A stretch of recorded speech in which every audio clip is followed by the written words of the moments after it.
Greetings from the set of Metro and More at Metropolitan Community College, serving more than 50,000 students with over 120 programs at our 8 locations in the daytime, evening, weekends, or online. Hi everybody, and welcome back. I'm Kent Pavelka, and we welcome you again to Metro and More. More of what you need to know about Metropolitan Community College, and we're excited to tell you all about professional training and development here at the college. And my guests are Marilyn Cotton, Coordinator of Training and Development, and Michelle Rule is back on the show with us. Michelle is the Health Information Technology Instructor and the IFEX Coordinator. Title's right? Title's right. Off to a good start. That's right. Good to have you both on the program. Good morning, Kent. Talk about professional training and development. But first, a little bit about both of you, your background and tenure and how you came to get to where you are here at the college. Okay. Well, I started with the college in 1999, so I just celebrated my 17th anniversary with the college. And I started at the South Campus in continuing education, which is our non-credit arm of the college. And in 2007, I moved up here to the Fort Campus, and I joined the business end of the college, corporate education and training, which was a new area at the time. And that was a mix of non-credit and credit classes that we offered to businesses in the community. And then in 2010, I was asked to start up a professional development area, because we kind of had a gap there. We didn't provide that for employees.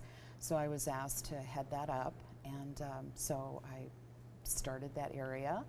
And now, 6 years later, we've grown and kind of tweaked, and you know, we're on the grow, and we provide professional development opportunities for employees. Very good. What's your background that got you put you in this direction? My background is education, so I was happy to come to work at Metro Community College, and yeah, secondary education is my background. Very good. Michelle, we just did this a couple months ago. You want to share with our viewers a little bit about yourself? Sure.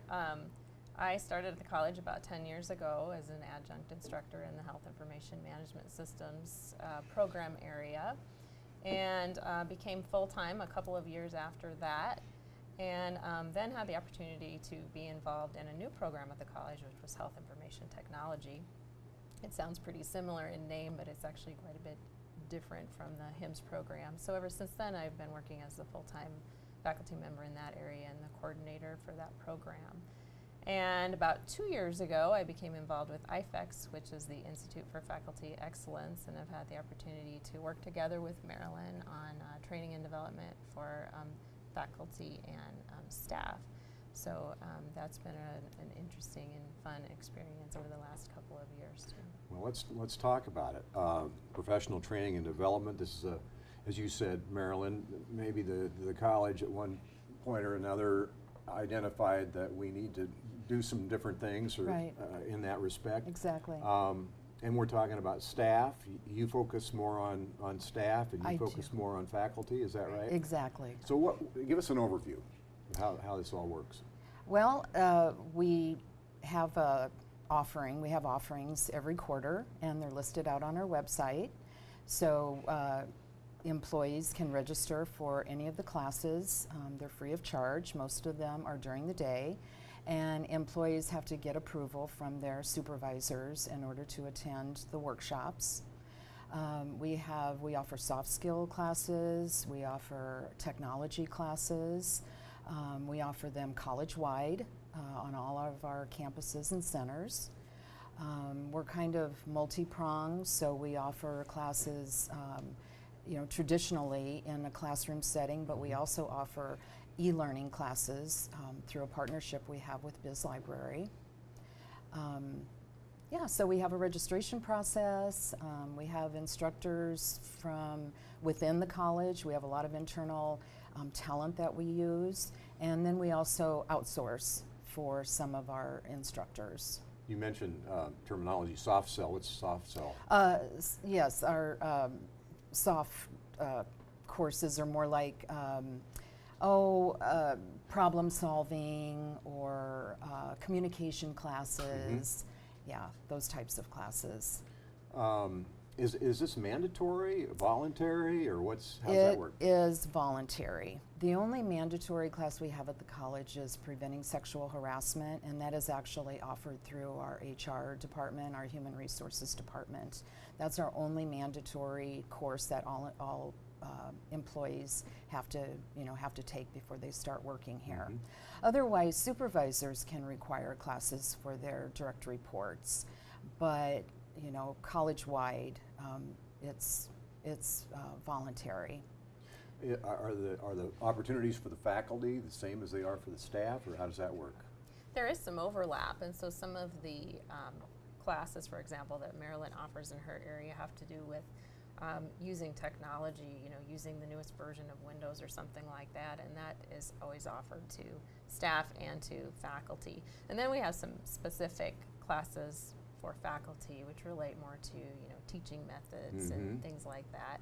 And our biggest, we offer courses for faculty throughout the year, but our biggest time, I guess, is our spring opening prior to the beginning of that quarter, and our fall opening prior to the beginning of that quarter, where we have a couple of days that are dedicated to faculty development, and we offer blocks of classes that faculty can attend, specifically related to teaching. I assume this is not for credit, right? Or is it? It is not for Okay, credit. Yeah. What's the objective here? I mean, I guess it's kind of obvious, to self-improvement, so Right. that one may Right. serve better. Right. What beyond that are we talking Exactly. about? Our objective really is to build a culture of continuous learning for employees. And to that end, we equipped employees with the skills and the tools and the materials they needed to be as effective as possible in their jobs. It might be helpful to talk a little more in depth about what kinds of classes you're talking about. You mentioned computer classes. Right. And at any given time, are there a lot of opportunities all the time, or how does that work?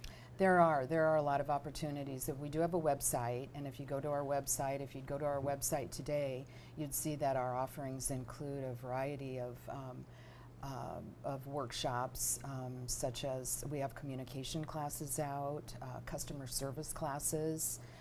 Those are very popular for those, especially frontline counter people and people who are on the phone with students and with customers. We offer an ALICE training, which is an active shooter training, which prepares us for any type of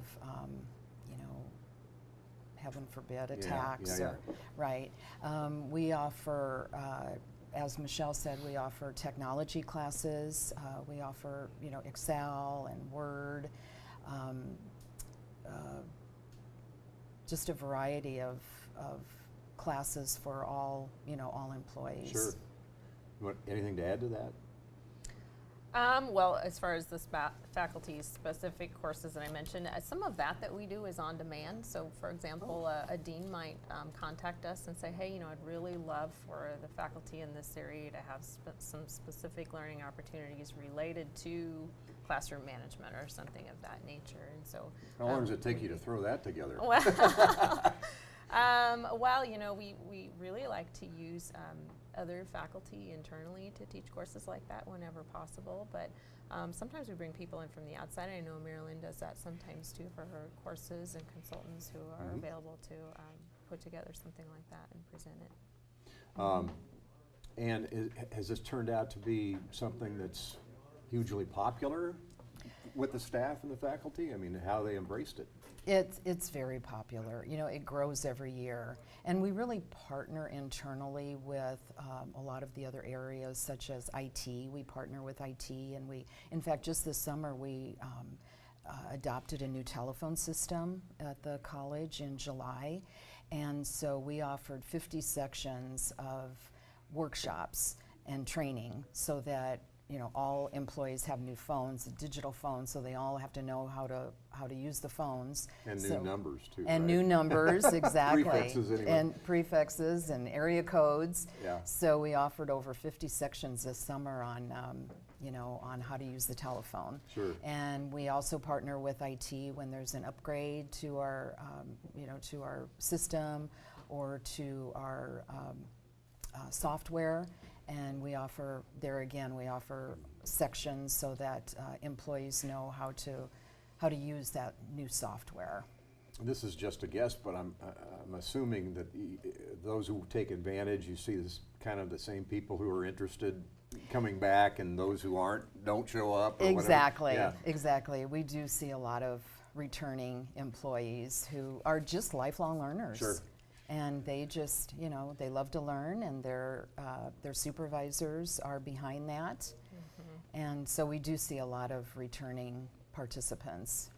You have a new employee orientation. That's important for people to know because new people are coming to the college all the time. We do have a new employee orientation, and it is, we run it 4 times a year, once a quarter. In fact, we have one coming up October 21st, and it's a 4-hour program in the morning. It's normally a Friday morning from 8 to noon at the Fort campus.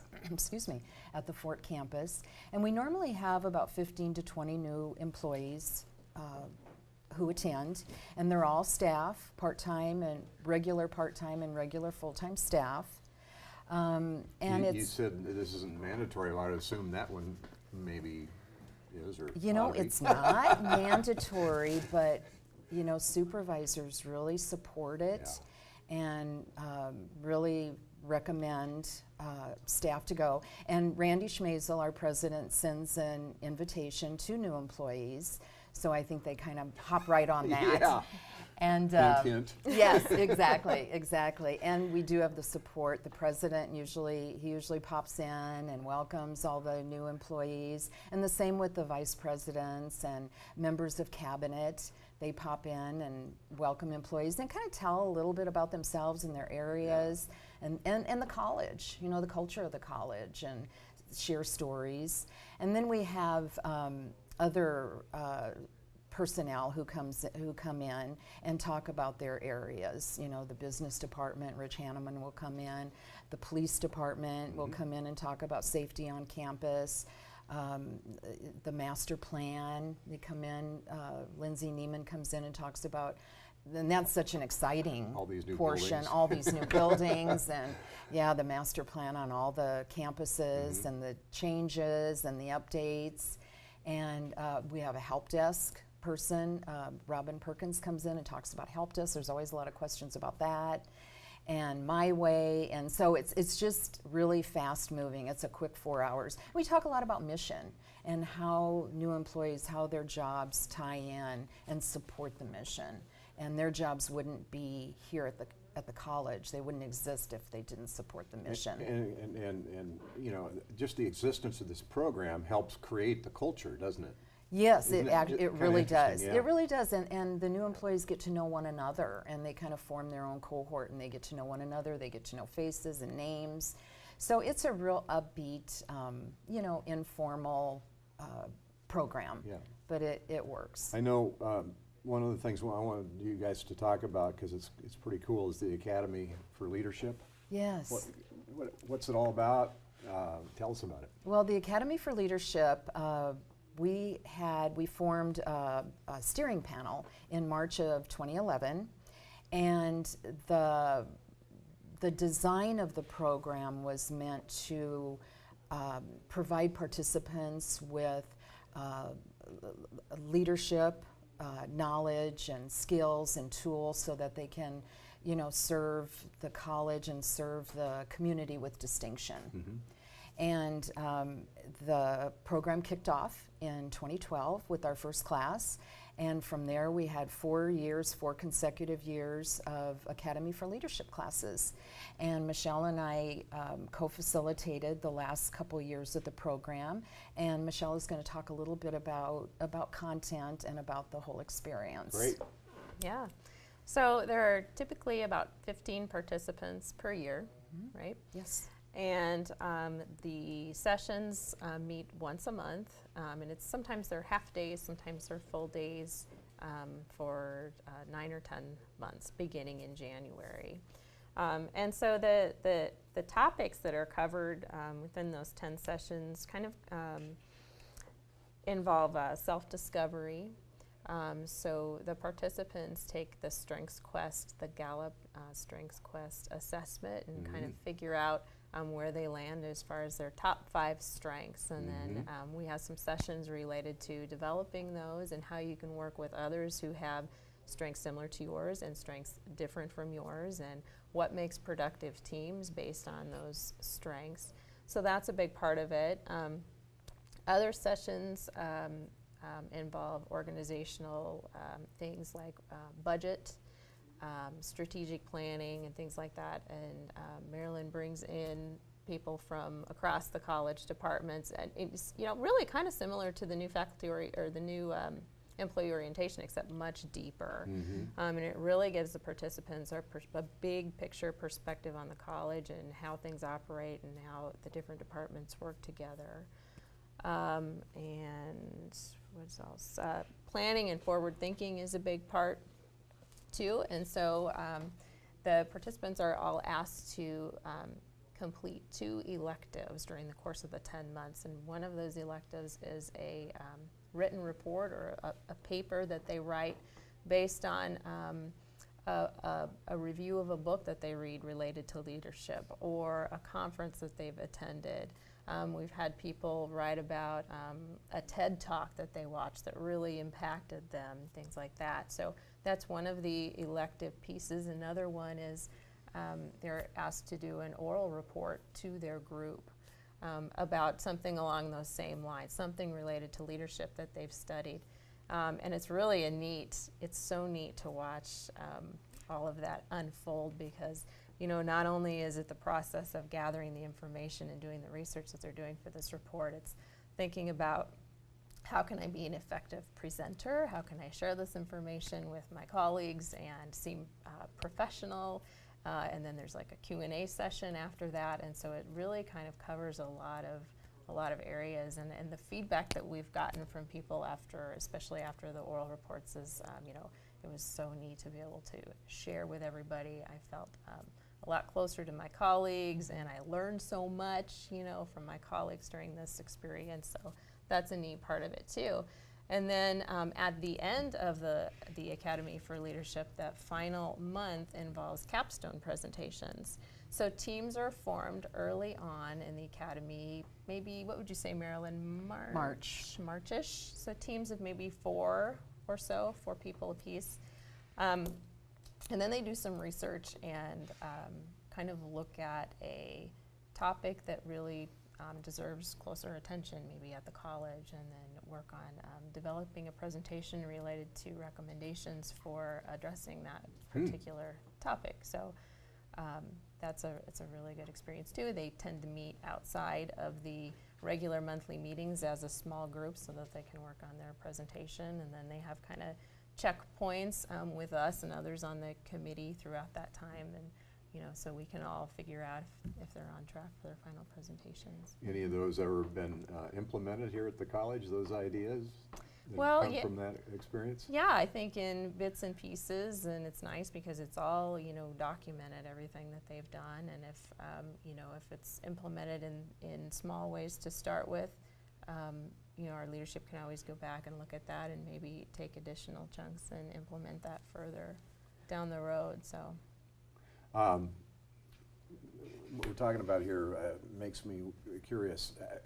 Have you seen demonstrable effects of these programs on people in their personal development? I mean, how do you measure this?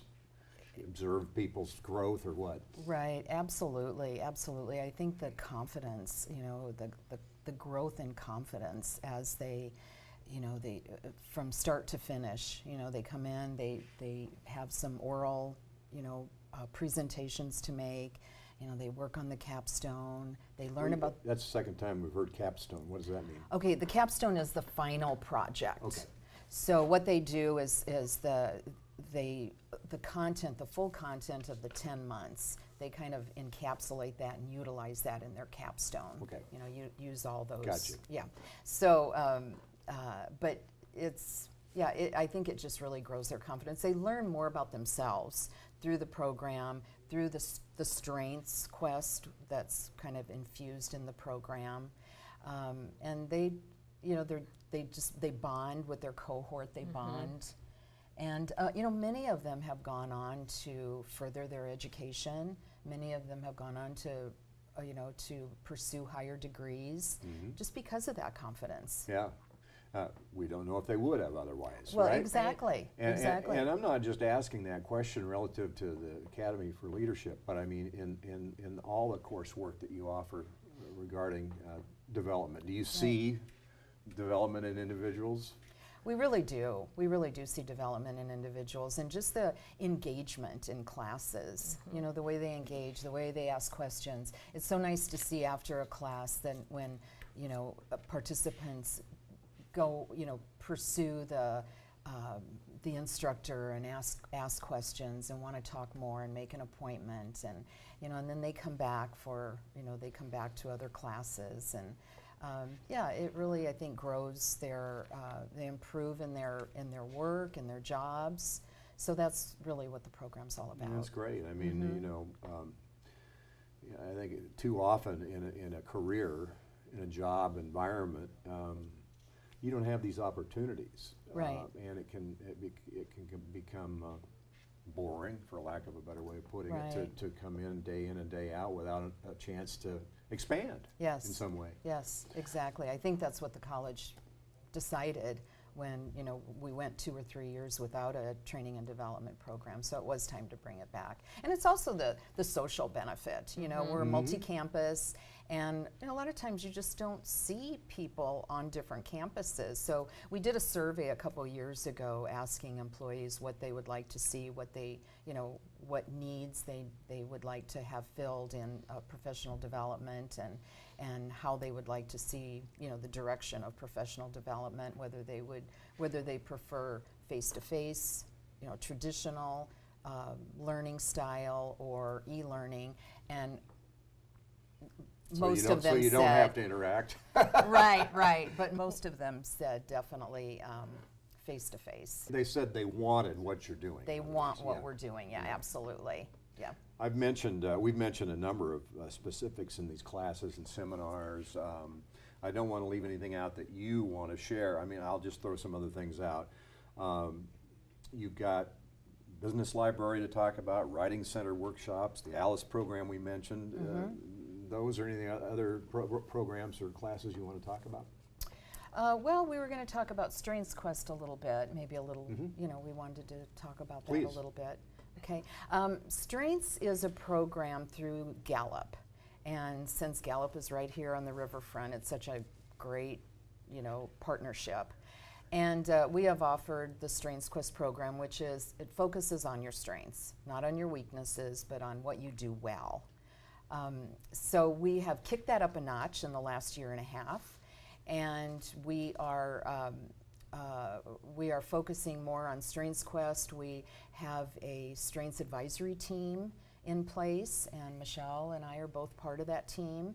And we've sent 5 of our Strengths Advisory team members through Strengths training, so they are certified Strengths facilitators and coaches. So we have them all in place internally, so they can coach employees, and they can also facilitate Strengths education. So when someone starts at the college, we send them a code, and they go online and they take the Strengths Finder, and there they Similar to what Michelle was talking about, that process of identifying what it is. Exactly, Yeah. exactly. So then their top 5 strengths are revealed to them. And then they can go out. We have a website now, and they can go out and they can check out their five top strengths and see what does all that mean. And then they can we offer classes, discovery classes, so they can learn all about their top 5 strengths and how they can work within their strengths. And then how they can work in a team within those strengths, and how supervisors can work with their direct reports within the strengths confines. What kind of results have you seen?